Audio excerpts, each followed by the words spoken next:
So, uh, give me a second. Your voice is breaking. Hanji. Okay. Is this better, Yes, or should switch over? एक second रुको. I'll switch over to a different network. Okay. Just give me a ठीक है, second. ठीक है ma'am.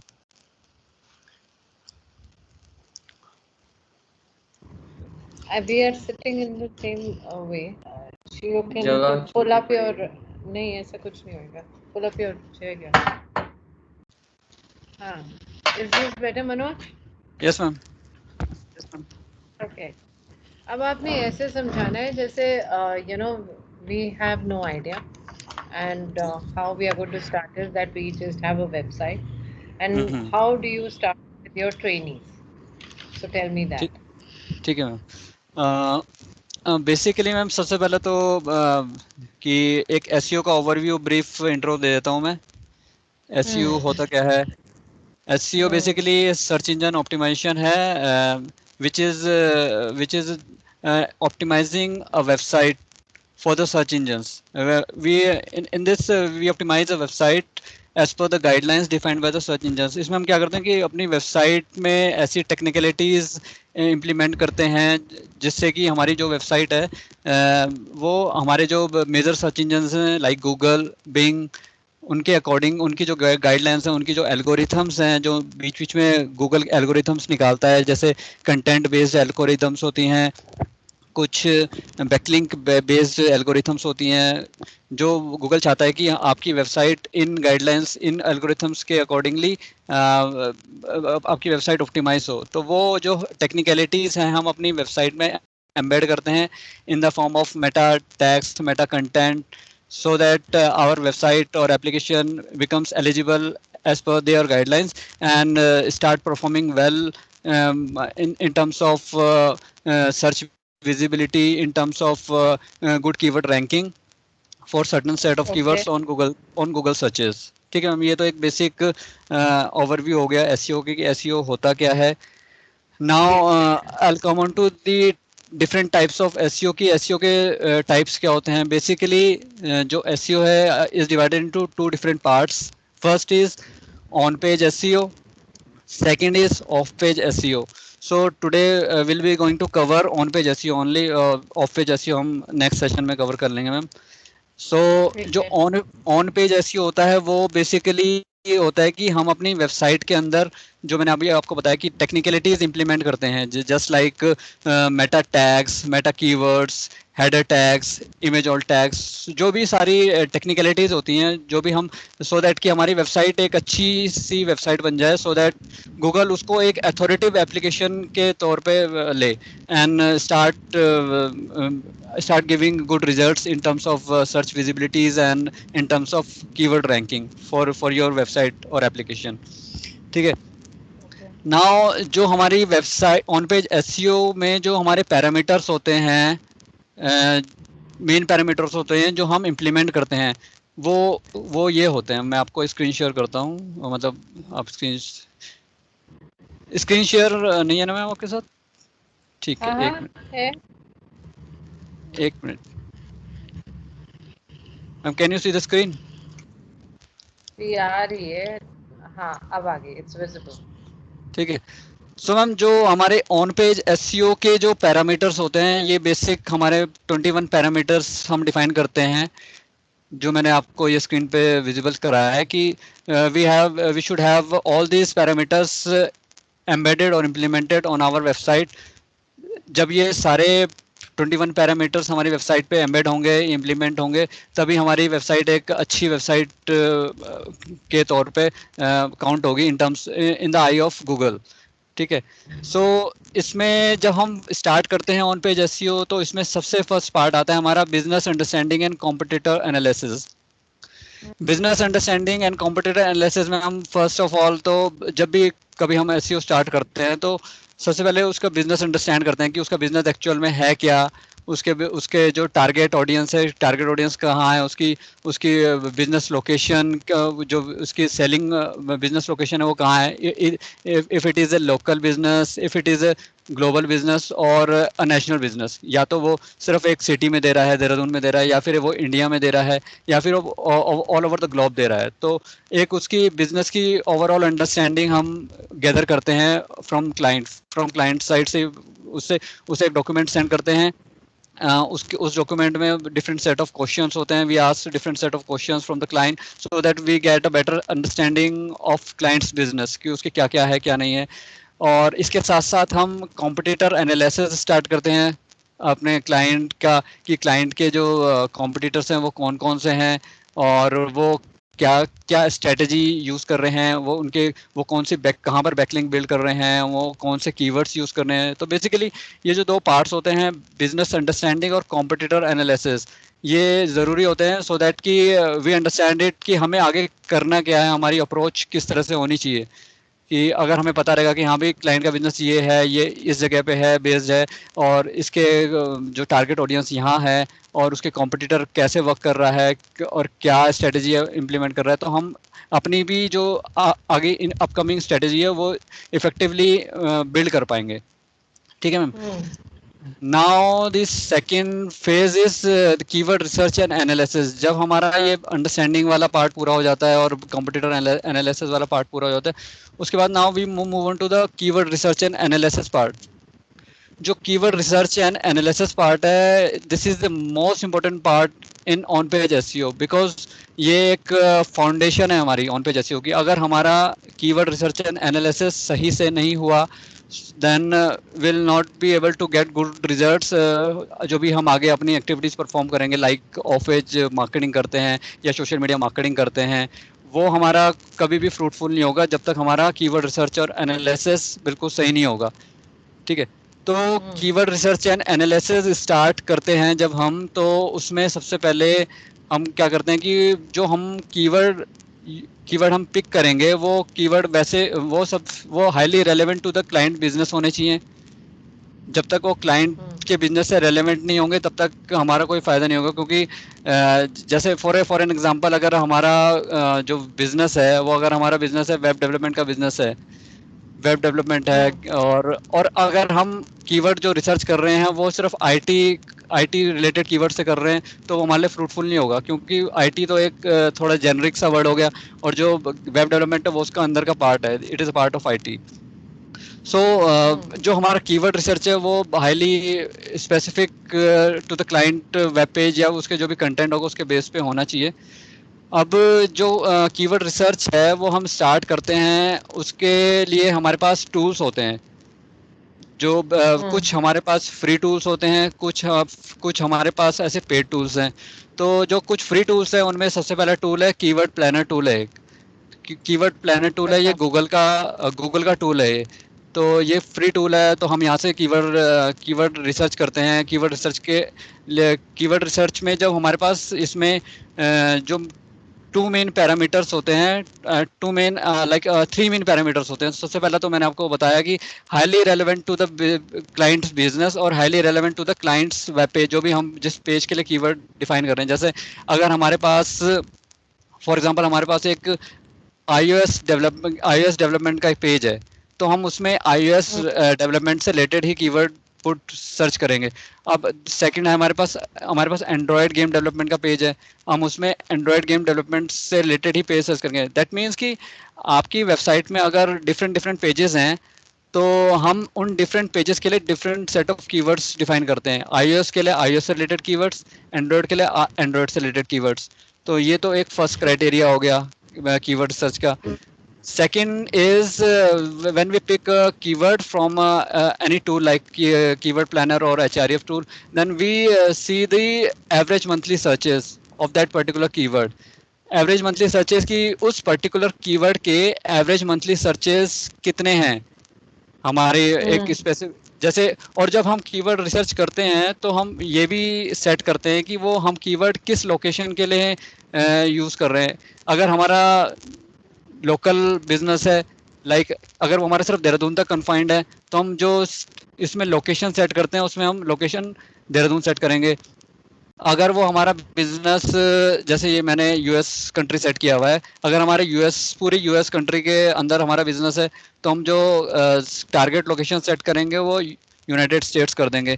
और अगर हमारा business all over the globe है, तो हम यहाँ से ये टारगेट लोकेशन यहाँ से हटा देंगे। दैट मीन्स हमारा ऑल ओवर द ग्लोब के लिए हमारा सर्च करेगा वो क्राइटेरिया।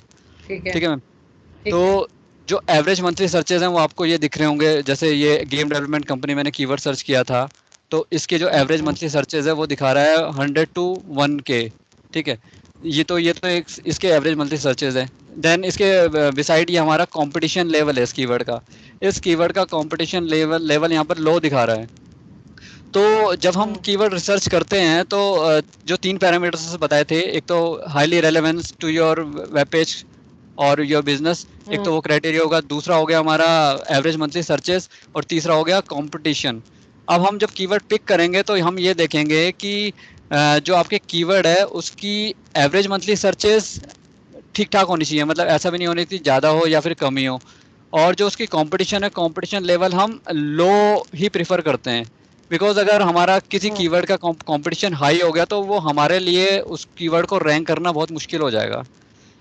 ठीक है, जस्ट फॉर एन एग्जांपल कि अगर आपका कोई कीवर्ड है, उसके अगर सर्चेज है 1000 और उसका कंपटीशन है हाई, उसका कंपटीशन हाई, और उसी के कॉरस्पॉन्डिंग एक दूसरा कीवर्ड है, रिलेटेड दूसरा कीवर्ड है, उसके सर्चेज है आपके 100 और उसका कंपटीशन है लो, तो हम प्रिफर करते हैं कि हम जो लो कंपटीशन वाला कीवर्ड है वो पिक करें, चाहे उसके सर्चेस कम क्यों ना हो। बिकॉज अगर वो हमारा रैंक कर गया किसी भी रैंक पे, मतलब टॉप 10 में, अगर गूगल के टॉप 10 में रैंक कर गया, तो वो एटलीस्ट हमें मंथ के 100 यूजर्स तो देगा ही देगा। ऐसा नहीं कि हमने हाई की कंपटीशन वाला सर्च वो कीवर्ड पिक कर लिया और उसके सर्चेस बहुत 1000 हैं, 1000 है, बट वो रैंक ही नहीं कर रहा, तो हमारे लिए तो वो बेनिफिशियल नहीं होगा ना कीवर्ड। तो हम वही कीवर्ड पिक करेंगे जो इजीली रैंक कर सके, और चाहे उसके सर्चेस कम क्यों ना हो। ठीक है मैम। ठीक है। अब ये तो हमारा कीवर्ड सर्च का क्राइटेरिया होगा। जैसे मैंने ये कीवर्ड सर्च किए, गेम डेवलपमेंट कंपनी सर्च किया, तो ये जैसे मेरा कोई वेब पेज है वो गेम डेवलपमेंट से रिलेटेड है, तो मैंने गेम डेवलपमेंट कीवर्ड सर्च किया। इसके बेस पे मुझे कीवर्ड आइडियाज़ भी मिल गए नीचे, यहाँ पे जैसे आपको दिख रहा होगा ये जिंगा गेम्स। तो यहाँ पर जैसे आइडियाज़ है कि वीडियो गेम कंपनीज है एक कीवर्ड ये है, फिर नीचे गेम्स डेवलपर्स एक कीवर्ड है, गेम स्टूडियोज कीवर्ड है। तो हम यहाँ से ऐसे ऐसे जो आइडियाज़ मिलते रहते हैं कीवर्ड के, ये तो हमारा सीड हो गया, गेम डेवलपमेंट कंपनी सीड हो गया, हमारा सीड कीवर्ड हो गया। और जो नीचे हमें कीवर्ड आइडियाज़ मिल रहे हैं, ये हम अपनी एक एक्सेल शीट में इनको पिक करते रहते हैं। जैसे एक पर्टिकुलर पेज के लिए हमने 5 to 10 कीवर्ड्स पिक कर लिए, जैसे वीडियो गेम कंपनीज कर लिया, गेम डेवलपर्स कर लिया, गेम स्टूडियोज कर लिया, ऐसे हम यहाँ से बेस्ट गेम डेवलपर्स कर लिया। तो ये हम कीवर्ड पिक कर लेते हैं और फिर फाइनली इनको एनालाइज करके जो बेस्ट कॉम्बिनेशन ऑफ कीवर्ड्स है उस पेज के लिए वो सेलेक्ट करते हैं।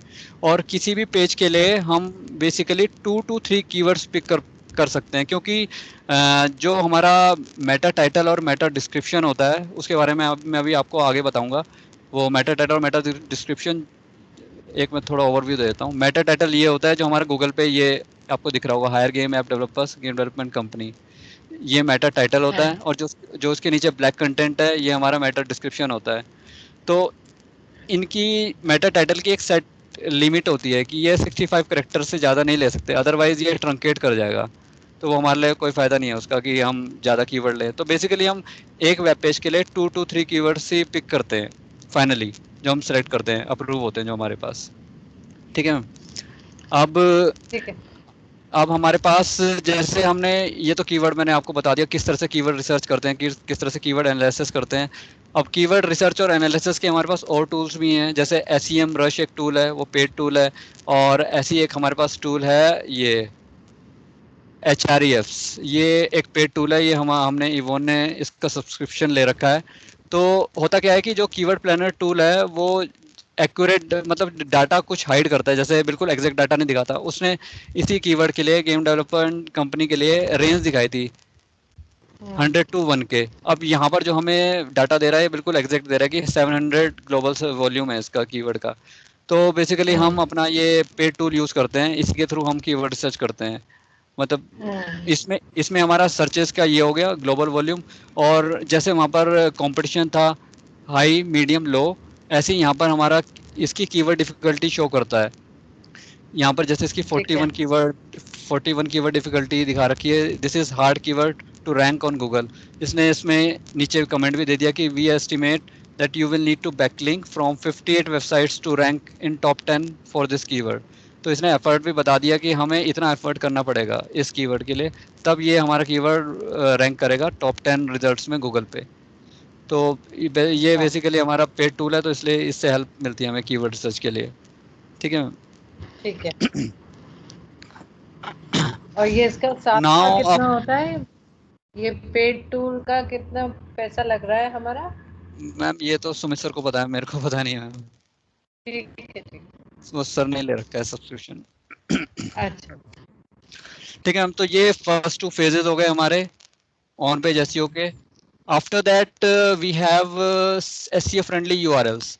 अब जब भी कोई हमारी वेबसाइट हम बिल्ड करते हैं, तो जो उसके कस्टम यूआरएल्स बनते हैं उस वेबसाइट के, जो भी उसकी बैकएंड की फंक्शनैलिटी होती है, उसके बेस पे उसके कस्टम यूआरएल्स बनते हैं। जैसे मैं आपको दिखाता हूँ, ये एक यूआरएल बन रहा है evontech.com/index.php ?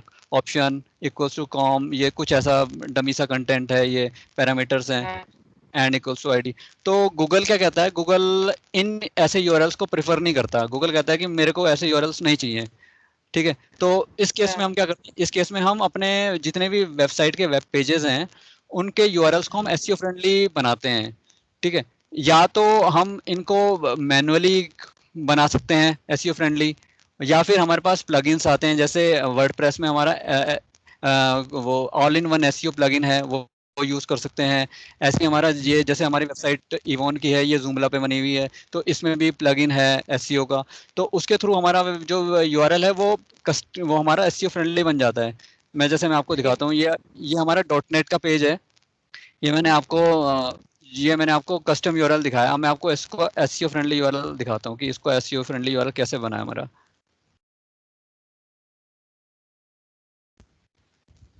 इसी डॉटनेट पेज का जो एसईओ फ्रेंडली यूआरएल वो ऐसे बना, evontech.com/services/customweb/.net.html। तो ये हमारा तो एसईओ फ्रेंडली। ये सिर्फ टूल से होता है या ये वैसे भी बना कस्टम उसमें फिजिकली भी बना सकते हैं? ये हम मैम फिजिकली भी बना सकते हैं। तो वैसे तो बेसिकली आजकल सीएमएस आते हैं, तो सीएमएस में हम प्लगइन्स यूज कर लेते हो, तो उनके बेस पे बन जाता है। अदरवाइज जो हमारी स्टैटिक वेबसाइट्स बनती है, तो उसमें हम कस्टम मतलब अपने मैनुअली भी हम उनको सेट कर सकते हैं अपने हिसाब से। ठीक है, ठीक है। तो ये हुआ हमारा एसईओ फ्रेंडली यूआरएल्स का।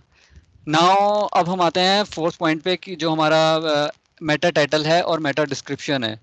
मेटा टाइटल और मेटा डिस्क्रिप्शन हमारी वेबसाइट के ऑन पेज एसईओ में इंपॉर्टेंस इसलिए रखता है, क्योंकि ये एक ऐसा कंपोनेंट है जो हमारा गूगल सर्च पे रिफ्लेक्ट होता है। जैसे आपने यहाँ पर देखा था, ये हमने game app developers keyword search किया था, तो इसके बेस पे इसने हमें जो रिजल्ट्स दिखा रहा है, इसमें जो ये वाला पार्ट है, ब्लू वाला पार्ट है, ये हमारा मेटा टाइटल होता है, और ये ब्लैक वाला हमारा मेटा डिस्क्रिप्शन होता है। अब जो मेटा टाइटल है और मेटा डिस्क्रिप्शन है, इनकी एक सेट कैरेक्टर लिमिट होती है, जो मैंने आपको बताई थी। जैसे मेटा टाइटल है, मेटा टाइटल की जो सेट कैरेक्टर लिमिट है वो 60 to 65 कैरेक्टर्स होनी चाहिए, अदरवाइज वो ट्रंकेट कर जाएगा, इसलिए वो हमारे काउंट में नहीं आएगा। जैसे हम कोई कीवर्ड सर्च कर रहे हैं, हम गेम ऐप डेवलपर सर्च कर रहे हैं, तो अगर वो ट्रंकेट कर रहा है तो हमारे वो यूज़ का नहीं है। तो हम इसे एक पर्टिकुलर लेंथ का रखते हैं, जैसे 60 to 65 कैरेक्टर ही रखते हैं मेटा टाइटल को। सेकंड है हमारा मेटा डिस्क्रिप्शन। मेटा डिस्क्रिप्शन हमारा जो एक शॉर्ट ब्रीफ इंट्रो होता है ऑफ पेज, जो हमारे पेज के बारे में बताता है कि पेज क्या है। तो उसकी जो सेट कैरेक्टर लेंथ है वो हमारे 160 कैरेक्टर्स है। तो अब ये जो मेटा टाइटल और मेटा डिस्क्रिप्शन है, ये हमें मेक श्योर करना चाहिए कि मेटा टाइटल और मेटा डिस्क्रिप्शन में हमने जो उस वेब पेज के लिए कीवर्ड सेलेक्ट किए थे, मतलब जो भी हमने जैसे कीवर्ड 4 to 5 कीवर्ड पे सेलेक्ट किए थे, वो पिक किए थे, और उनके बेस पे हमने 2 to 3 कीवर्ड हमने फाइनल किए थे, तो वो 2 to 3 कीवर्ड हमारे इन मेटा टाइटल और मेटा डिस्क्रिप्शन में आने चाहिए। ठीक है, so that we make sure that कि गूगल उनको अच्छे से रीड करे और उनके बेस पे हमें हमारे कीवर्ड की रैंक को लाए, ठीक है। अब जो मेटा टाइटल और मेटा डिस्क्रिप्शन है, ये इसके बाद हम आते हैं हेडर टैग्स पे। हेडर टैग्स में, हेडर टैग्स वो होते हैं हमारे जो वेब पेज में हमारे H1, जैसे H1 टैग होता है, H2 टैग होता है, S3 टैग्स होता है, ऐसे ही H1 to S6 होते हैं। तो हम क्या करते हैं कि जो भी हमारा वेब पेज है उसमें हम अपने हेडर टैग सेट करते हैं कि ये हमारा H1 टैग होगा, ये S2 होगा, ये S3 होगा।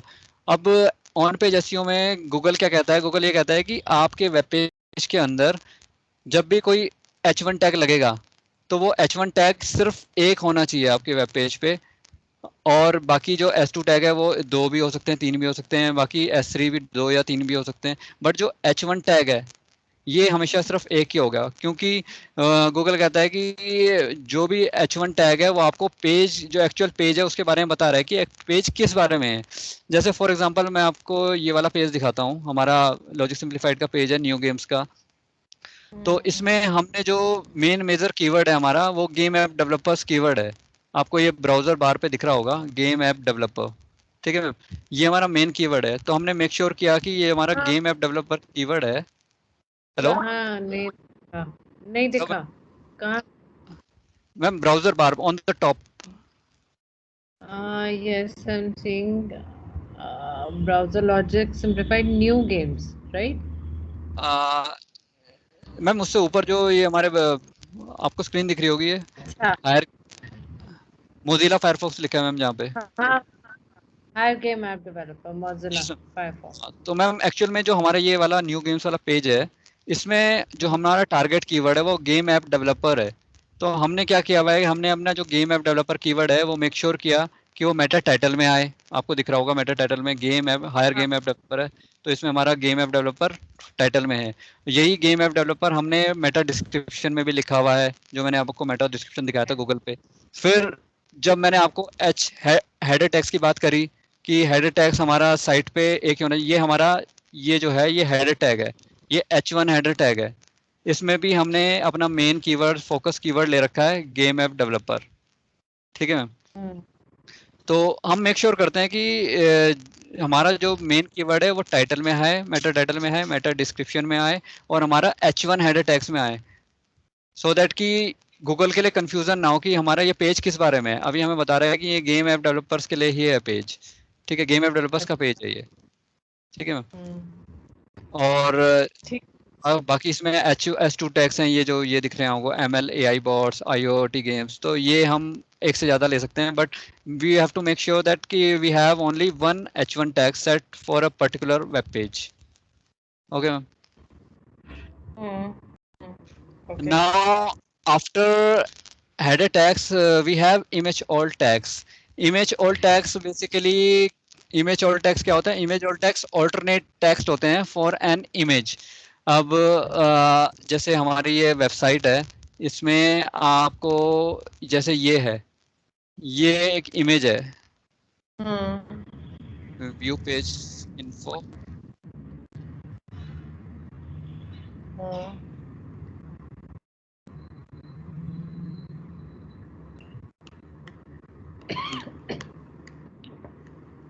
जैसे ये एक इमेज है हमारे पेज पे हम्म, विथ एन एक्स, ये हमारा कोई गेम है। तो हम क्या करते ठीक। हैं, हम अपने अपने वेब पेज में जितनी भी इमेजेस यूज हो रही हैं उनका एक ऑल्टरनेट हम्म, टेक्स्ट इन करते हैं, जो हमें उस इमेज के बारे में बताए कि वो इमेज एक्चुअल में है क्या, ठीक है मैम। अच्छा। तो बेसिकली जो इस मिथेनेक्स जो इमेज है, इसका जो ऑल्टरनेट टेक्स्ट है वो ये आपको ये दिख रहा होगा, game development company India, profile thumbnail of collectible card game Mythenex. मतलब ये बता रहे हैं कि हमारा ये जो इमेज है ये मिथेनेक्स कार्ड गेम के बारे में है, ठीक है मैम। तो ऐसे ही हमारे वेब पेज में जितनी भी इमेजेस होती हैं हम उनका ऑल्टरनेट टेक्स्ट डिफाइन करते हैं। अब ये जो इमेज ऑल्ट टेक्स्ट है, इमेज ऑल्ट टैग है, ये हम डिफाइन क्यों करते हैं? अब हम ये डिफाइन इसलिए करते हैं कि कभी कभी ऐसा होता है कि जो इमेजेस होती हैं वो किसी किसी ब्राउजर में, जैसे आपको कभी मेल्स आती होंगी तो इमेज शो नहीं कर पाता है वो, तो उस केस में आपको एक इस इमेज की जगह ब्रोकन इमेज आती है उसमें। तो उस केस में आपको ब्रोकन इमेज की जगह आपको कुछ ना कुछ टेक्स्ट दिखता है कि ये तो करेक्ट। यूजर तो यूज़र को पता चल जाता है कि ये इमेज किस बारे में है, तो वो उसका यूज़र एक्सपीरियंस खराब नहीं होता। तो एक तो user experience point of view से ये एक फर्स्ट बेनिफिट है इसका इमेज ऑल टैग का। Now the second benefit of using image alt tag is कि Google also read image alt tags and use it for ranking the images on Google. जब भी हम गूगल में images वगैरह भी देखते हैं तो उसको वो इमेज ऑल टैग्स के बेस पे वो सर्चेबिलिटी में उसे रैंक करता है इमेज को। तो इसके दो पर्टिकुलर बेनिफिट्स हो गए मैम। ठीक है, ठीक है, गॉट इट। नाउ अब हमारा जो 7th पार्ट है वो हमारा है keyword density and content optimisation.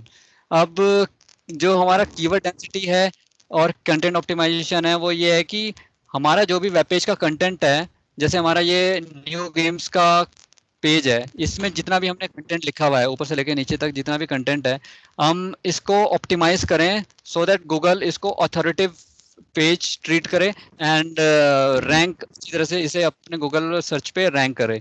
और अब कीवर्ड जहाँ जहाँ तक मैं अब कीवर्ड डेंसिटी की बात करता हूँ, कीवर्ड डेंसिटी जो फैक्टर है, रैंकिंग फैक्टर है, ये पहले काम करता था effectively in terms of Google. अब जो है गूगल ने थोड़ा सा अपनी एल्गोरिथम्स चेंज कर दिए हैं, वो कीवर्ड डेंसिटी को ज़्यादा प्रीफर करता नहीं है। कीवर्ड डेंसिटी के बारे में मैं आपको थोड़ा सा ब्रीफ बता देता हूँ कि कीवर्ड डेंसिटी होता कि ये है कि total number of keywords use on a web page content divided by total number of page content into 100। तो ये एक परसेंटेज आती है कीवर्ड डेंसिटी की ऑफ अ वेब पेज। तो ये पहले गूगल बोलता था कि ये हमारी होनी चाहिए 2 to 3% होनी चाहिए आपके पेज कंटेंट के अकॉर्डिंग, बट वो गूगल अब इतना ज़्यादा उसे प्रेफरेंस दे नहीं रहा है। तो बेसिकली हम ट्राई करते हैं कि हमारा जो वेब पेज कंटेंट है उसके अंदर जो हमारा मेन कीवर्ड है, जैसे गेम ऐप डेवलपर हमारा कोई कीवर्ड है, वो हमारे वेब पेज कंटेंट में एटलीस्ट 1 to 2 टाइम्स आ जाए, बस इतना इनफ है हमारे लिए।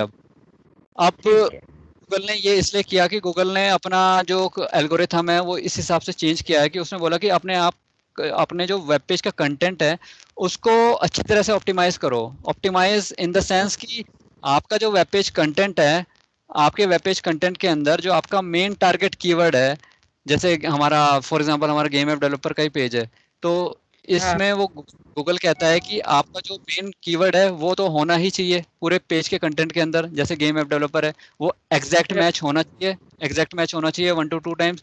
उसके साथ साथ आपके पेज के कंटेंट के अंदर आपके कीवर्ड का जो सिनोनियम्स होते हैं, आपके कीवर्ड के जो वेरिएशंस होते हैं वो भी होने चाहिए। इन द सेंस जैसे आपका डेवलपमेंट, जैसे हमारा गेम डेवलपमेंट वाला पेज है, तो डेवलपमेंट जो एक कीवर्ड है उसके सिनोनियम्स हो सकते हैं हमारे क्रिएशन, प्रोडक्शन, इस तरह से। तो वो पर्टिकुलर कीवर्ड के सिनोनियम्स एंड वेरिएशंस होने चाहिए। और उसके साथ साथ गूगल कहता है कि आपके जो पेज के कंटेंट हैं उसमें को अकरेंस वर्ड्स होने चाहिए। कुछ को अकरेंस वर्ड वो होते हैं बेसिकली जो कॉन्टेक्स्ट डिफाइन करते हैं किसी भी वेब पेज का, कि पेज का कॉन्टेक्स्ट क्या है। फॉर एग्जांपल अगर मैं इसी पेज की बात करूं, गेम डेवलपमेंट पेज की बात करूं, तो ये बेसिकली हमारा पेज गेम डेवलपमेंट के बारे में है कि हम क्या है, हम एक गेम डेवलपमेंट कंपनी है।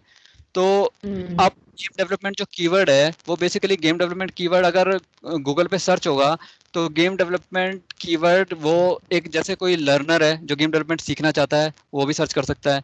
तो अब हो सकता है कि अगर हमने अपना पेज का कंटेंट सही से डिफाइन नहीं किया है तो जो गेम डेवलपमेंट सीखना चाहता है, कोई स्टूडेंट सीखना चाहता है, कोई ट्यूटोरियल पढ़ना चाहता है, तो क्या पता उसके सामने भी हमारे सर्चेज आए। अगर उसके सामने हमारे सर्चेज आएंगे तो हमारे लिए बेनिफिशियल नहीं होगा। हमारे लिए बेनिफिशियल तब होगा जब हमारे जो पेज का रिजल्ट है वो हमारे किसी ऐसे यूज़र के सामने आए जो एक्चुअल में गेम डेवलपमेंट करवाना चाहता है, जो गेम डेवलपमेंट कॉस्ट पूछना चाहता है। तो इसलिए हम अपने पेज को कंटेंट को के अंदर कोअकरेंस वर्ड्स डिफाइन करते हैं जो हमारे पेज के कंटेक्स्ट को अच्छी तरीके से डिफाइन कर दे गूगल के सामने।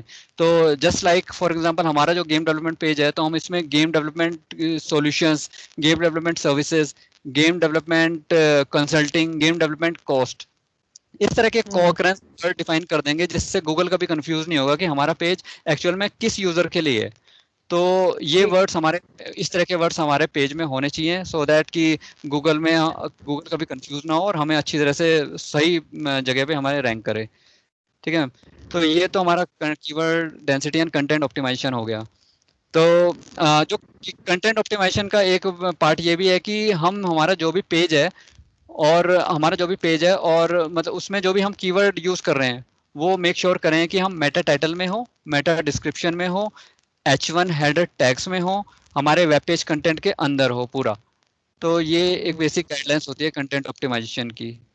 ठीक है मैम। ठीक है, यही मेरा नेक्स्ट आने वाला था कि how do you define it, मतलब वो वर्ड होता है, फ्रेज होता है, कैसे, मतलब तो मेटा टैग में के विद इन करना है ये सब। राइट। ठीक है, ठीक है। Okay. After that the point number 8 is HTML code checkup. अब HTML कोड चेकअप होता है जो बेसिकली हम इसलिए करते हैं कि हमारे जो वेब पेज के अंदर जो कोडिंग हो रखी है, जो भी डेवलपर ने कोड किया है वो एरर फ्री हो, उसमें कोई एरर ना हो। जैसे कि इसके लिए टूल्स होते हैं, जैसे ये एक ऑनलाइन टूल है validator.w3.org। अब इसमें मैं आपको ओपन करके दिखाता हूँ।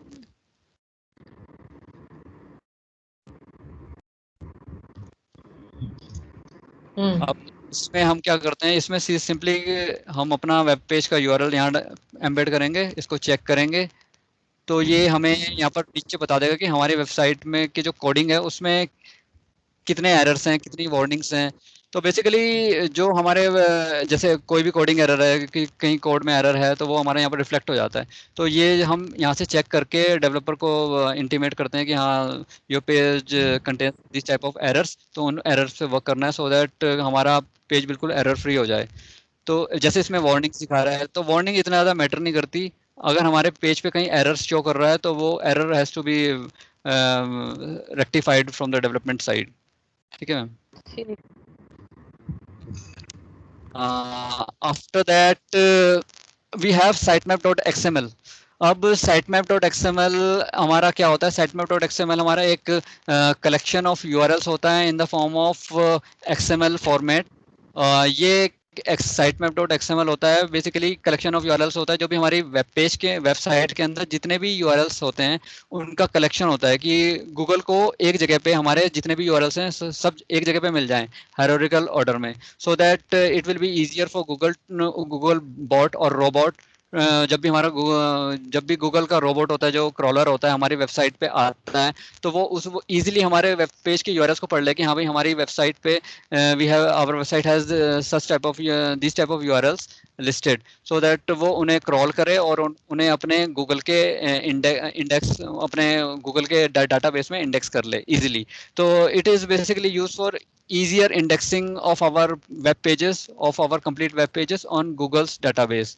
So इसका एक एग्जांपल मैं आपको दिखा देता हूँ। ये है हमारा, जैसे हमारा logicsimplified.com/new games वाला पेज है जो इसका जो sitemap.xml है वो इस फॉर्मेट में दिखेगा आपको। ठीक है मैम। तो ये अच्छा। बेसिकली गूगल क्रॉलर के लिए होता है कि गूगल क्रॉलर इजीली आए और इजीली हमारे वेब पेज को पढ़े कि कितने सारे पेजेस हैं हमारे वेब पेज पे। क्योंकि ऐसा होता है कि जैसे हमारे वेबसाइट पे हमारा ब्लॉग सेक्शन है एक, अब ब्लॉग सेक्शन है, ब्लॉग सेक्शन में ब्लॉग्स रेगुलर आते रहते हैं, वीक में 2 आ जाते हैं। तो जो नए-नए वेब पेज बन रहे हैं in the form of blogs वो भी हमारे इस sitemap.xml में ऐड होते रहते हैं ऑटोमेटिकली। ठीक है। तो गूगल रेगुलर जब आता रहता है वीक में 2 बार आता है तो उसे दिखेगा कि हाँ there is one more page added to the this website, so I will have to add it to my database. तो गूगल उसे अपने डाटाबेस में इंडेक्स कर लेता है। So this is the usage of sitemap.xml। ठीक है। ठीक है। Now the 10th point is robots.txt। robots.txt एक txt फाइल होती है जो हम अपने वेबसाइट के रूट फोल्डर में इंसर्ट करते हैं। Just like sitemap.xml। sitemap.xml जो फाइल होती है वो भी हमारी रूट फोल्डर में इंसर्ट करते हैं हम।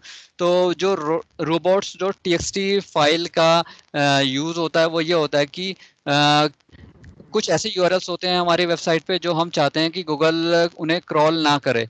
कुछ हमारा प्राइवेट डाटा होता है, जैसे हमारी वेबसाइट है उसमें हमारा एडमिन फोल्डर है, उसमें हमारे यूजर नेम, पासवर्ड्स, कुछ ऐसी चीजें हैं जो हम चाहते हैं कि गूगल उन यूआरएल्स को इंडेक्स ना करे अपने डाटाबेस में। अगर ऐसे यूआरएल्स हमारे गूगल के डाटाबेस में इंडेक्स हो गए तो वो हमारी वेबसाइट के लिए एक एज अ प्राइवेसी थ्रेट हो जाएगा। So we define the in this txt file that these URLs are not for Google. So Google उस txt फाइल को पढ़ता है और हमारे जो भी ऐसे वेब पेजेस हैं या फिर ऐसे फोल्डर्स हैं उनको क्रॉल नहीं करता। तो इसका एक एग्जांपल भी मैं आपको ऐसे दिखा देता हूँ। ये हमारा robots.txt फाइल का एग्जांपल होता है। इसमें ये हमारा कोड होता है robots.txt फाइल का कि यूजर हाइफन एजेंट मतलब एजेंट क्या है? एजेंट हमारा है सर्च इंजन लाइक गूगल एक सर्च इंजन है, बिंग एक सर्च इंजन है, याहू एक सर्च इंजन है। तो इसमें जो स्टार डिफाइन किया है तो मतलब इसका मतलब है कि ये जो robots.txt फाइल है ये सारे सर्च इंजन्स के लिए है, गूगल के लिए भी है, बिंग के लिए भी है, याहू के लिए भी है। अगर हम यहाँ पर स्पेसिफिकली डिफाइन कर देते कि गूगल के लिए है तो वो सिर्फ गूगल के लिए काम करती है, but we mention the asterisks, so it is for all search engines. उसके बाद ये हमारे कोड में लाइन आ रखी है डिसअलाउ के बाद आपको थर्ड लाइन में दिख रहा होगा /games/wp admin, फिर इसके नेक्स्ट लाइन में /new games/wp admin। सो हमने गूगल को क्या बता दिया? हमने गूगल को ये बता दिया कि हमारी वेबसाइट पे दो ऐसे फोल्डर्स हैं, न्यू गेम्स और गेम्स वाला और एडमिन वाले। इनको आप क्रॉल ना करो कि ये हमारे प्राइवेट यूआरएल्स हैं। तो गूगल फाइल को आके पढ़ेगा और उसे पता चल जाएगा कि मुझे इन फोल्डर्स पे जाना ही नहीं है, इन फोल्डर्स को रीड ही नहीं करना है। ठीक है। Now canonical issue check. अब जब भी हम वेबसाइट का ऑन पेज एसईओ करते हैं तो हम मेक श्योर करते हैं कि हमारी वेबसाइट पे कैनोनिकल इश्यूज ना हो। Canonical issues in the sense कि हमारी वेबसाइट के डुप्लीकेट यूआरएल्स ना हो। अब गूगल ये कहता है कि अगर आपकी वेबसाइट पे किसी भी वेब पेज के अगर डुप्लीकेट यूआरएल्स हैं तो उनको वो पेनलाइज करता है। वो ये कहता है कि आपकी वेबसाइट पे डुप्लीकेट यूआरएल्स होने नहीं चाहिए। डुप्लीकेट यूआरएल्स अगर होंगे उन 2 डिफरेंट यूआरएल्स पे अगर आपका सेम कंटेंट होगा तो वो उनको कहता है कि ये डुप्लीकेट है, तो आई गोइंग टू पेनलाइज। तो जस्ट फॉर एन एग्जांपल कि जैसे ये हमारा वेबसाइट का यूआरएल है https://logicsimplified.com/newgames, ये हमारी वेबसाइट का यूआरएल है। अब अगर मैं इसी यूआरएल को इस तरह से ओपन करूं, यहाँ से अगर मैं www टाइप करूं, www.logicsimplified.com/newgames टाइप करूं और हिट करता हूं, मैं ऐसे हिट करता हूं तो आप देखेंगे कि www हट गया यहाँ से और वो जो ओरिजिनल यूआरएल था उस पे आ गया। करेक्ट। तो इसमें हमने क्या किया है, क्योंकि गूगल www.domain.com और विदाउट www.domain.com को 2 डिफरेंट यूआरएल्स ट्रीट करता है। तो इसलिए हमने इस इश्यू से बचने के लिए हमने क्या किया, हमने हमारा जो www.logicsimplified.com वाला यूआरएल था हमने उसमें 301 रिडायरेक्ट लगा दिया। 301 redirect means we are permanently redirecting that URL to our original page। हमारा ओरिजिनल पेज क्या है? हमारा ओरिजिनल पेज ये है https://without www.logicsimplified.com/newgames। ठीक है। ठीक है, ये तो मैम एक तरीका हुआ किसी भी 2 डुप्लीकेट पेज हैंडल करने का। अब हम इसको अगर हमारे पास 2 डुप्लीकेट पेजेस हैं तो हम उसे एक डिफरेंट तरीके से भी हैंडल कर सकते हैं। हम क्या कर सकते हैं, जैसे फॉर एग्जांपल हमारा ये है ब्लॉग दिखाता हूँ।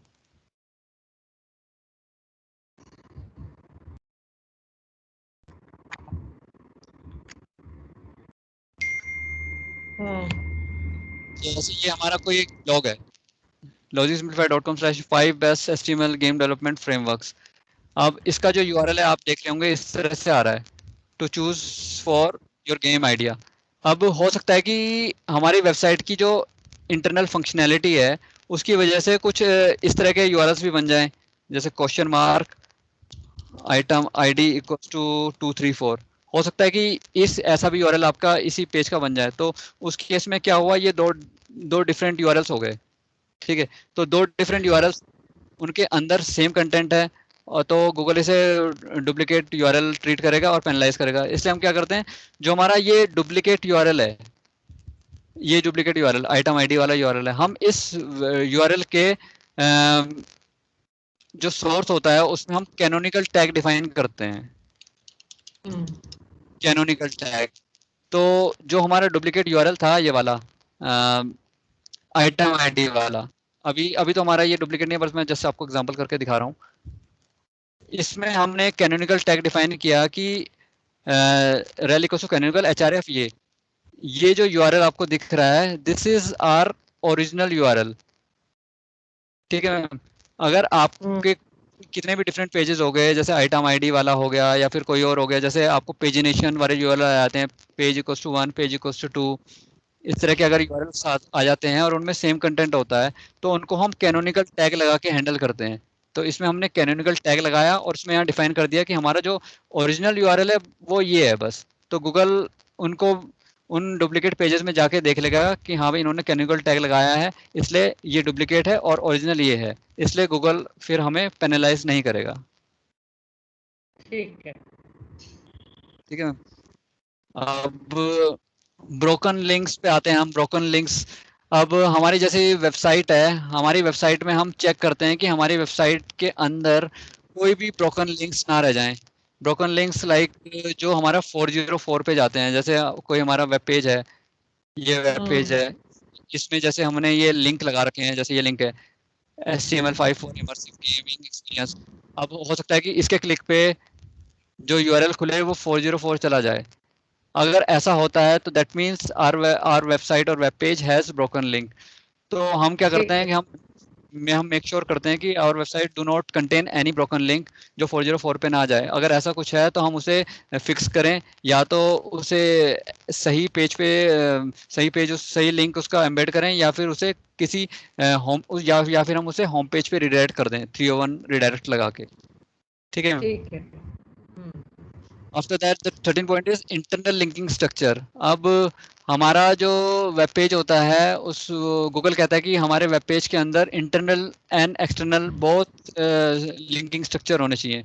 जैसे हमारा यही वाला पेज था, हमारे ब्लॉग पेज है, तो गूगल कहता है कि हमारे किसी भी वेब पेज में हमारा जो लिंकिंग है वो हमारे इंटरनल भी होनी चाहिए और एक्सटर्नल भी होनी चाहिए।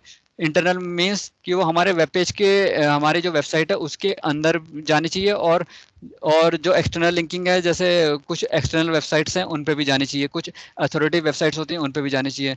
तो जैसे आप अगर ये हमारा वेब पेज देखेंगे तो इसमें हमारी ये जो लिंक है, ये वाला हमारे इंटरनल लिंक है। HTML डेवलपर वाला ये भी इंटरनल लिंक है, और ये जो फेजर है ये हमारा एक्सटर्नल लिंक है, फेजर.io पे जा रहा है ये। तो गूगल कहता है कि you should make sure that your website और web page should have both type of links, internal link and external link. तो हमें ये चीज भी ध्यान में रखनी पड़ेगी। नाउ अब हम आते हैं कस्टम 404 पेज पे।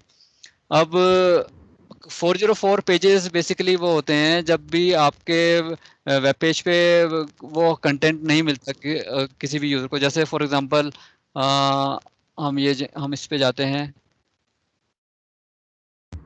ये न्यू के बाद अगर मैं कुछ टाइप कर देता हूँ, कुछ भी टाइप कर देता हूँ, तो हमारा ये नथिंग फाउंड का पेज दिखाएगा हमारा पेज। इस तरह का एक पेज दिख रहा है हमें। तो गूगल क्या कहता है, गूगल कहता है कि आपको ये हमने कस्टम 404 पेज बनाया है, ये कस्टम 404 नहीं होता तो सिंपली वहाँ पर एक एरर आ जाती, ब्लैंक वाइट बैकग्राउंड आता और उसके ऊपर पेज नोट फाउंड लिखा आ जाता। बट हमने कस्टम 404 पेज बनाया है जिसमें हमने मेंशन किया है कि दिस इज 404 पेज, और यहाँ पर एक मैसेज दे दिया है हमने, sorry page not found, the page you are looking might have been removed और चेंज और टेम्परेरी अनअवेलेबल।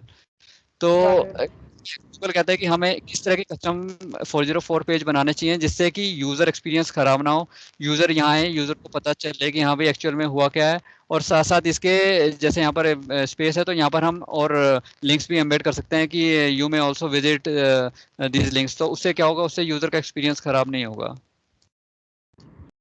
ठीक है। ठीक है। After that duplicate content check को एक हम चेक करते हैं अपनी किसी भी वेबसाइट में। जैसे मान लो कोई हमारा वेबसाइट है, हम उसका अगर ऑन पेज एसईओ कर रहे हैं तो उसमें हम देखते हैं कि हमारी जो वेबसाइट है उसका जो कंटेंट है वो किसी और वेबसाइट के कंटेंट से मैच तो नहीं हो रहा है एग्जैक्टली। जैसे हमारे को एग्जिस्टिंग वेबसाइट है तो हम उसको चेक करेंगे कि वो किसी और वेबसाइट से उसका कंटेंट मैच हो रहा है या नहीं हो रहा। इसके लिए हमारे पास ऑनलाइन अवेलेबल टूल्स हैं, जैसे कॉपीस्केप है, हमारे पास एक कॉपीस्केप टूल है, हम ऑनलाइन सर्च करते हैं वहाँ मिल जाएंगे। तो और प्लेगरिज्म टूल है, एसईओ प्लेगरिज्म टूल आते हैं। तो ये बेसिकली हमें ऑनलाइन राइटर टूल्स मिल जाते हैं। करते होंगे ना, ये Yes. तो कंटेंट राइटर चेक करते होंगे, या ये भी आपको करना पड़ता है? नहीं मैम, जैसे हमारे पास कोई ऑन पेज एसईओ का प्रोजेक्ट आया जो मतलब अच्छा। अंडर डेवलपमेंट नहीं है, जो मतलब ऑलरेडी वेबसाइट बिल्ड है और उसको चेक करना है हमें ऑन पेज के लिए, तो वो हम चेक करते हैं। फिर हम वो चेक टूल्स के थ्रू चेक करके, जैसे हमारे पास टूल्स है, कॉपीस्केप हो गया, प्लेगरिज्म टूल हो गया, उसके थ्रू चेक करके इंटीमेट कर देते हैं राइटर को कि हाँ this website contain the duplicate content, so we have to make it original. क्योंकि करेक्ट। डुप्लीकेट कंटेंट गूगल सबसे ज़्यादा इरिटेट होता है, गूगल डुप्लीकेट कंटेंट से। अगर डुप्लीकेट कंटेंट है तो हमारे लिए बहुत ज़्यादा खतरा है। सो इसको हम मेक श्योर करते हैं कि डुप्लीकेट कंटेंट ना हो किसी वेबसाइट पे। बाकी अगर हमारे पास फ्रेश वेबसाइट है, फ्रेश वेबसाइट का कंटेंट अगर राइटर लिख रहा है तो वो राइटर ही मेक श्योर करता है कि वो फ्रेश कंटेंट लिखे उसका। ठीक है। ठीक Now है। after that we have SMM integration. तो हम गूगल क्या कहता है कि हमारी वेबसाइट है, जो वेबसाइट पे हमारे जो सोशल मीडिया के जो हमारे वेब पेजेस हैं उनका इंटीग्रेशन होना चाहिए। जैसे फॉर एग्जांपल हमारी न्यू गेम्स वाली लॉजिक सिंप्लीफाइड की वेबसाइट है, इसमें हमने ये अपने सोशल लिंक्स एम्बेड किए हुए हैं, Facebook, Twitter, Google plus, Instagram, LinkedIn, Instagram. तो गूगल कहता है कि हमारे वेबसाइट पे ये होना चाहिए कि हमारे जो भी सोशल पेजेस हैं वो एम्बेड हों। बस इसका इतना रोल है। now now we move into the 17th point, bread crumbs setup. अब गूगल क्या कहता है, गूगल कहता है कि आपकी जो वेब पेजेस हैं उनमें ब्रेड क्रम्स भी सेटअप होना चाहिए, सो दैट यूज़र को इजीली पता चले कि वो किस पेज पे है, और वो अगर उसे किसी दूसरे पेज पे जाना है तो वो इजीली उस पेज पे मूव कर सके। जस्ट फॉर एग्जांपल आपको मैं ये दिखाता हूँ साइट। जैसे एक वेबसाइट है, वेस्ट रिमूवल यूएसए है। इसमें यूज़र कहाँ पर गया, यूज़र लोकल, इसका पेज है लोकल के अंदर जॉर्जिया के अंदर गया, स्टेट, उस स्टेट के अंदर ये एक्वर्थ सिटी है, इसके अंदर गया। तो ये जो आपको यहाँ पर ये दिख रहा है, home, local, Georgia, Acworth, dumpster rental, तो ये ब्रेडस्क्रम है, ब्रेडस्क्रम है। तो ये ब्रेडस्क्रम सेटअप गूगल प्रेफर करता है कि आपकी अगर साइट पे ऐसा हमने सेटअप किया हुआ है तो आपकी वेबसाइट को इजी मतलब ऑथोरिटेटिव ट्रीट करेगा। इसमें क्या होता है, इसमें यूज़र एक्सपीरियंस ख़राब नहीं होता। यूज़र को अगर जॉर्जिया स्टेट पे जाना है तो इस पे क्लिक करके डायरेक्टली पहुंच सकता है, होम पे जाना है होम पे पहुंच सकता है, लोकल वाले पेज पे जाना है लोकल वाले पेज पे पहुंच सकता है। तो ये गूगल प्रेफर करता है इस टाइप की चीज़ें। ठीक है। तो ये ब्रेड क्रम्स ये बेसिकली अगर हम कहेंगे बड़ी फोकस सर्च के लिए होता है, इज दैट सो? यस, मतलब जैसे फॉर एग्जांपल आप अभी इस वेबसाइट पे सर्विस एरियाज पे गए हैं, आप हाँ हाँ। सर्विस एरिया पे गए हैं। आप सर्विस एरिया के अंदर आपको दिखा कि फ्लोरिडा है स्टेट, तो फ्लोरिडा स्टेट के अंदर अल्फाया सिटी है, अल्फाया सिटी के अंदर गया यूज़र, यहाँ पर आया। अब यहाँ आने के बाद यूज़र चाहता है कि मैं वापस वापस लोकल वाले पेज पे चले जाऊँ या फ्लोरिडा वाले स्टेट पे चले जाऊँ, तो वो इसलिए हेल्प करता है गूगल को। मतलब ठीक। बेसिकली ये यूज़र फ्रेंडली, यूज़र एक्सपीरियंस के बेस पे गूगल इन्हें ठीक है। चाहता है कि हमारी वेबसाइट पे एम्बेड हो। अंडरस्टूड। ठीक।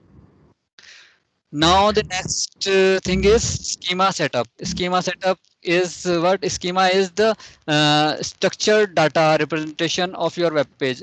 गूगल क्या कहता है कि आपकी वेबसाइट पे या आपकी वेब पेज पे जो भी डाटा है वो स्ट्रक्चर्ड फॉर्मेट में गूगल को दिखना चाहिए। और वो गूगल को स्ट्रक्चर्ड फॉर्मेट में दिखेगा कब, वो गूगल को तब दिखेगा जब हम इसमें स्कीमा इम्प्लीमेंट करेंगे। स्कीमा इम्प्लीमेंटेशन एक वो पार्ट है जो हम डेवलपर्स के थ्रू करवाते हैं। इसमें क्या होता है, इसमें जैसे फॉर एग्जांपल आपके वेब पेज पे कहीं इंफॉर्मेशन है आपके ऑथर को लेके कि आपका ऑथर ये है, आपके जैसे मान लो आपका कोई प्रोडक्ट है, आपका प्रोडक्ट की इंफॉर्मेशन है, आपका प्रोडक्ट है, प्रोडक्ट का नेम ये है, प्रोडक्ट की प्रोडक्ट के कॉस्ट ये है, आपके प्रोडक्ट का साइज ये है। तो जो इस टाइप की इंफॉर्मेशन होती है वो हमारी स्कीमा सेटअप में आती है। मतलब जो भी स्ट्रक्चर डाटा होता है, फॉर एग्जांपल अगर मैं आपको यहाँ दिखाऊं, फॉर एग्जांपल अगर गूगल सर्च पे दिखाऊं कि स्कीमा कहाँ रिफ्लेक्ट करता है, स्कीमा ये रिफ्लेक्ट करता है। जैसे आपको ये इस वाले सर्च में ये दिख रहा है मैम, ये आपके स्टार रेटिंग्स दिख रहे हैं, आपके स्टार रेटिंग 4.5 दिखा रहा है, आपके 720 रिव्यूज दिखा रहा है, आपके प्रोडक्ट के प्राइस रेंज दिखा रहा है। अभी यहाँ तो इसमें दिखा नहीं रहा है बट यहाँ पर दिखाता है जैसे, और आपको कहीं ना कहीं दिख जाएगा जैसे ये दिखा रहा है। ये इस तरह की जो चीज़ें होती हैं, ये प्राइस रेंज फ्रॉम $195, इतने rating Got and it. Reviews. ठीक है, तो ये जो स्ट्रक्चर डाटा होता है ये हमारा स्कीमा सेटअप के थ्रू आता है। तो गूगल इस चीज़ को प्रेफर करता है कि इस चीज़ का अगर आपके पास आपका सेटअप है वेब पेज पे, तो गूगल प्रेफर करता है उन्हें और रैंकिंग में भी हेल्प करता है। ठीक है, ठीक है, okay. Now AMP setup. AMP setup क्या होता है? एएमपी वो होते हैं एक्सेलरेटेड मोबाइल पेजेस होते हैं। एक्सेलरेटेड मोबाइल पेजेस सेटअप कहता है गूगल। गूगल कहता है कि अगर आपकी कोई वेबसाइट है, वो अगर वेबसाइट वेब पे खोल रहा है कोई तो ठीक है, अगर वो वेबसाइट कोई अपने मोबाइल डिवाइस पे खोल रहा है तो वो गूगल कहता है कि वो जो उसके मोबाइल पेजेस होते हैं तो वो एक्सेलेटेड मोबाइल पेजेस बनने चाहिए उसके। मतलब वो एक्चुअल जो आपकी वेबसाइट पे पेजेस हैं वो नहीं होने चाहिए, वो आपके डिफरेंट पेजेस होने चाहिए जिन्हें हम एक्सेलेटेड मोबाइल पेजेस बोलते हैं। और इसका मोटिव ये रहता है कि accelerated mobile pages so that your web page load faster on your mobile device. So इसके लिए एक्सेलेटेड मोबाइल पेजेस पे डेवलपर काम करता है कि हमारे जो डिफरेंट पेजेस होते हैं उनपे CSS कम हो, उन पे JS कम हो, तो उनको मिनीफाई करके वो एक डिफरेंट पेज बन जाता है। बट ये कि कंटेंट सेम रहता है, बट थोड़ी सी जो लुक एंड फील होता है थोड़ा सा चेंज हो जाता है फॉर मोबाइल। तो गूगल कहता है कि अगर आपके AMP पेजेस हैं तो वो आपकी वेब मोबाइल पे स्पीड अच्छी रहेगी वेब आपकी वेबसाइट की, और वो आपको रैंक में भी प्रिफर करता है, रैंक में फिर आपको प्रायोरिटी देता है Google. And what is the full form of AMP? Accelerated mobile pages. Okay. ठीक है, Okay. Now we come on to the 20th point, analytics setup. अब कोई भी हमारी वेबसाइट अगर बिल्ड हो रही है, कोई भी हमारी न्यू प्रोजेक्ट चल रहा है, तो उसमें हम क्या करते हैं, जैसे ही हमारा वेबसाइट लॉन्च होने वाली होती है, लॉन्चिंग से पहले पहले हम क्या करते हैं, एक दो दिन पहले हम उसमें एनालिटिक्स सेटअप करते हैं। गूगल एनालिटिक्स सेटअप हम इसलिए करते हैं so that we can track the movement of our users, कि यूजर्स हमारे वेबसाइट पे किस तरह से आ रहे हैं, कौन से पेज पे जा रहे हैं, हमारे जो ट्रैफिक हमारे जो वेबसाइट पे ट्रैफिक आ रहा है वो कहाँ से आ रहा है, इधर it is coming from Google और सोशल मीडिया और सम रेफरल वेबसाइट्स। तो बेसिकली ये जो एनालिटिक्स सेटअप होता है ये हमारा मॉनिटर अपनी वेबसाइट की मॉनिटरिंग के लिए आता है, so that we can monitor the performance of our website and plan our next strategy accordingly. तो just for example analytics आप यहाँ देख सकते हैं। एनालिटिक्स सेटअप जो होता है हमारा, एनालिटिक्स सेटअप के लिए हम यहाँ पर हमारा यूज़र यहाँ पर एडमिन होता है, एडमिन में हम जाके एनालिटिक्स कोड डिफाइन करते हैं, क्रिएट करते हैं एनालिटिक्स कोड, और वो डेवलपर को देते हैं। वो डेवलपर हमारी वेबसाइट पे बिल्ड एम्बेड कर देता है। जैसे मैं आपको अगर इसमें दिखाऊं, UA-, ये जो आपको दिख रहा है UA-42, ये जो कोड है ये हमारा एनालिटिक्स कोड है। ये हमने वहाँ से क्रिएट किया था, अपने एनालिटिक्स अकाउंट में जाके क्रिएट किया था, और जब वहाँ से क्रिएट हो गया था तो ये जो आईडी है हमने UA- वाला कोड है, जो ये जो पूरा कोड है स्क्रिप्ट, ये जो स्क्रिप्ट है, ये स्क्रिप्ट डेवलपर ने अपनी हमारी वेबसाइट पे लगा दी है, so that we can track the movement of our users. So इसमें जो हम ट्रैक कर सकते हैं बेसिकली ये होता है, यूजर्स हमारे वेबसाइट पे कितने आ रहे हैं, न्यू यूजर्स कितने आ रहे हैं, सेशंस कितने हो रहे हैं, और नंबर ऑफ सेशंस पर यूजर कितना आ रहा है, पेज व्यूज कितने आ रहे हैं, एवरेज सेशन ड्यूरेशन कितना है। तो और एक्विजिशन में अगर हम जाते हैं तो एक्विजिशन में हम देख सकते हैं कि हमारे जो ट्रैफिक है, वेबसाइट पे ट्रैफिक है, वो बेसिकली आ कहाँ से रहा है, कि ये हमारा गूगल से है, सोशल मीडिया हमारे फेसबुक, जैसे ये ऑर्गेनिक सर्चेज हैं, ऑर्गेनिक सर्चेज हैं जो भी हैं हमारे गूगल के थ्रू आ रही हैं। डायरेक्ट सर्चेज हैं, डायरेक्ट कोई हमारा यूआरएल टाइप कर रहा है। रेफरल जो आ रहा है डाटा हमारा, रेफरल ट्रैफिक मतलब जो हमारी रेफरल साइट्स हैं, जैसे येल हो गई, बिंग और बिंग हो गया, इस तरह की जो हमारी रेफरल साइट्स हो गई, लिस्टिंग साइट्स हो गई, उनसे आ रहा है। या फिर सोशल से ट्रैफिक आ रहा है, फेसबुक, ट्विटर, लिंक्डइन। तो बेसिकली यहाँ से हम अपना सारा डाटा मॉनिटर कर सकते हैं कि हम हमारे पास क्या है, कैसे यूज़र आ रहे हैं, कहाँ से आ रहे हैं, एक्टिव यूज़र कितने हैं, और इसके बेस पे हम अपने आगे स्ट्रेटजीज डिफाइन कर सकते हैं कि कैसे हमें आगे प्लान करना है। या एनालिटिक्स वेबसाइट पे लगाते हैं, right? Right ma'am, right. Analytics का जो कोड हम यहाँ से क्रिएट कर देते हैं इसके एडमिन में जाके, और जो कोड मैंने स्क्रिप्ट आपको दिखाई थी, ये वाली, ये स्क्रिप्ट हमारे एनालिटिक्स के अकाउंट से क्रिएट होती है, और ये हम डेवलपर को देते हैं, डेवलपर हमारी वेबसाइट पे लगा देता है फुटर पे जाके। ये जो हमारा कोड होता है फुटर पे लग जाता है, हेडर एंड फुटर किसी भी लगा सकते हैं हम। अंडरस्टूड। ठीक है। Now we have search console setup. Search console setup, search console क्या होता है? सर्च कंसोल बेसिकली जो हमें हमारा पहले गूगल वेबमास्टर टूल कहते थे हम उसे, अब ये गूगल ने उसको रिब्रांड कर दिया है सर्च कंसोल से।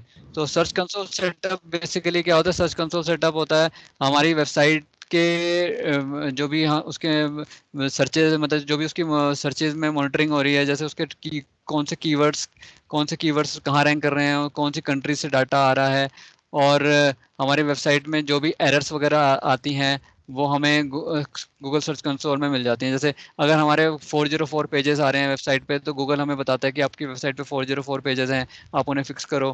अगर हमारी वेबसाइट पे 500 एरर पेजेस आते हैं, 500 सर्वर एरर आती है, मतलब ये सर्वर नोट फाउंड वाले एरर आती है, तो गूगल उन्हें गूगल सर्च कंसोल में रिपोर्ट करता है। तो हम वहाँ से अपनी वेबसाइट का सारा डाटा मॉनिटर कर सकते हैं, और मॉनिटर करने के साथ साथ हम उन्हें फिक्स भी कर सकते हैं। तो आपको मैं एक एग्जांपल दिखा देता हूँ यहाँ पे गूगल सर्च कंसोल का। ये एक सर्च कंसोल का एडमिन है, डैशबोर्ड है। इसके डैशबोर्ड में आपको आपकी वेबसाइट का परफॉर्मेंस दिखाता है सर्च कंसोल, कि आपकी वेबसाइट किस तरह से परफॉर्म कर रही है, आपके कितने क्लिक्स आ रहे हैं, कितने सर्चेज आ रहे हैं। जैसे फॉर एग्जांपल ये अगर परफॉर्मेंस में देखें, परफॉर्मेंस में ये हमें यहाँ से हम ट्रैक कर सकते हैं कि हमारे टोटल क्लिक्स कितने आ रहे हैं वेबसाइट पे, टोटल इम्प्रेशंस कितने हो रहे हैं हमारे कीवर्ड्स पे, एवरेज सीटीआर कितना है, एवरेज पोजीशंस कितनी है। अब ये हम क्वेरीज वाइज देख सकते हैं कि किस क्वेरी पे कितना क्लिक है, कितना इम्प्रेशन है, डम्पस्टर रेंडर जैसे ये आपको दिख रहा होगा। ठीक है मैम। तो ये गॉट इट मैम। तो यहाँ से हम ये सारा डाटा ट्रैक कर सकते हैं, और ट्रैक करने के साथ साथ हम इन्हें फिक्स भी कर सकते हैं। अगर मान लो ये जो नीचे वाला पोर्शन है इंडेक्स में, कवरेज, कवरेज में बेसिकली गूगल जो भी हमारी वेबसाइट से रिलेटेड इश्यूज हैं वो रिपोर्ट करता है। तो अगर आपकी वेबसाइट में कोई भी एरर आई, जैसे इस पर्टिकुलर वेबसाइट में तो कोई एरर दिखा नहीं रहा है, जैसे ये एरर ये पहले कभी आई होगी, जैसे सॉफ्ट 404 पेज एरर आई होगी, तो हम यहाँ से ये एरर देख सकते हैं, और यहाँ से देख के हम उन्हें अपनी वेबसाइट पे डेवलपर से सही करा सकते हैं कि हाँ, कि डेवलपर को दिखा देंगे कि हमारी वेबसाइट पे ये एरर है, आप इन्हें फिक्स करिए। और after fixing that error will mark it as validate in this particular tool search console. यहाँ पर हम इसे वैलिडेट कर सकते हैं। ठीक है। और गूगल सर्च कंसोल में हमारे पास और भी फीचर्स होते हैं, जैसे साइट मैप का फीचर है हमारे पास। जो साइट मैप डॉट एक्सएमएल मैंने आपको वेबसाइट पे दिखाया था, जैसे लॉजिक सिंप्लीफाइड पे दिखाया था, new game slash site map dot XML. तो जब भी हमारी वेबसाइट लॉन्च होती है, तो हम क्या करते हैं, हम अपने वेबसाइट का जो साइट मैप डॉट एक्सएमएल है वो यहाँ पर सबमिट करते हैं। जैसे यहाँ पर मैंने सबमिट कर रखा है ये sitemap.xml। हम जब यहाँ सबमिट कर देते हैं तो गूगल को पता चल जाता है कि कि इन्होंने अपनी वेबसाइट लॉन्च करी है और इनके जो वेब पेज है वो ये पेज हैं, तो वो उनको जल्दी क्रॉल करेगा आके। अगर हम यहाँ पर आके सबमिट नहीं करेंगे तो गूगल अपने स्पीड के अकॉर्डिंगली आएगा जब भी वो आता है, जैसे मान लो 1 वीक और 2 वीक्स। और अगर हम यहाँ स्पेसिफिकली सबमिट कर देंगे sitemap.xml तो गूगल को इमीडिएटली इंटीमेट हो जाएगा कि हाँ भाई इन्होंने कुछ नया किया है, इनके साइट पे न्यू पेजेस ऐड हुए हैं, और वो हम चाहते हैं कि हमारे जो साइट के पेजेस हैं वो क्रॉल होने शुरू हो जाएं जल्दी से जल्दी। तो इस sitemap.xml का ये फंक्शन है। इसके साथ साथ जो एक फीचर ये है, रिमूवल का फीचर है हमारे पास गूगल सर्च कंसोल में। यस, अब हम क्या कर सकते हैं, जैसे हमारी वेबसाइट है, वेबसाइट पे कुछ ऐसे यूआरएल्स होते हैं जो पुराने हो जाते हैं या फिर जो चल नहीं रहे हैं, या फिर कुछ ऐसे हैं जो हम चाहते नहीं है कि गूगल उन्हें उन्हें क्रॉल करे। मतलब उन्हें जैसे ऑलरेडी गूगल के इंडेक्स पे कुछ पेजेस हैं, जैसे ऑलरेडी गूगल पे कोई पेज है, logicsimplified.com/newgames का कोई पेज है। हम चाहते हैं कि अब ये गूगल ये वाला पेज ना उसे अपने इंडेक्स पे ना रखे और इंडेक्स से हटा दे। तो हम क्या करेंगे, हम यहाँ पर जाके न्यू रिक्वेस्ट रेज कर देंगे कि logicsimplified.com/newgames और सबमिट कर देंगे कि आप उसे हमारे इस वाले पेज को अपने इंडेक्स से हटा दीजिए। We don't want Google to show this type of pages on Google's index. तो बेसिकली ये फंक्शन है रिमूवल का। बाकी इसके और छोटे छोटे फीचर्स हैं, पेज एक्सपीरियंस और इनका डिटेल मैं आपको बाद में बता दूंगा जब आप इन पे थोड़ा सा देखेंगे। ठीक है मैम? ठीक। अब ये बेसिकली एक ओवरव्यू था ऑन पेज एसईओ का। बहुत अच्छे से आपने एक्सप्लेन किया Manoj, and I think we took almost 1 hour, but बहुत अच्छे से समझ आया। It was very well explained. Thank you so much. Welcome ma'am. So I think let us look into this. थोड़ा सा lot of information has been given, तो थोड़ा सा एक बार revisit भी करना जरूरी होता है उस चीज को। Right ma'am, right. So we'll just chew this till the time we meet again. So I think next हम Wednesday को रख लेते हैं। यस मैम, वेडनेसडे को रख लेते हैं। ठीक है, same time would be fine for you? Yes ma'am, fine. ठीक है। And sorry for keeping you waiting for your lunch. I'm sure no ma'am, you are वो चल जाता है, कभी कभी 3 बजे भी हो जाता है, मैं खाने के लेट ही आदत है। okay. ठीक है। Thank you so much, Manoj. This was very, very informative. Thank you. Okay ma'am, welcome ma'am, thank you. Bye. Bye ma'am.